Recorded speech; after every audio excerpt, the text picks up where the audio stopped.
Mayor Giuliani, there was some news here today. A Catholic bishop in Rhode Island said some words about your position on abortion, suggesting that it was similar to Pontius Pilate's personal opposition to Jesus Christ's crucifixion, but allowing it to happen anyway. How does that make you feel when you hear words like that from a Catholic bishop?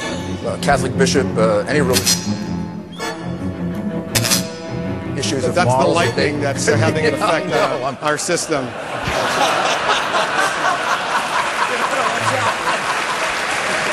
As they're going to leave me alone, John. Well, I guess I'm here by myself.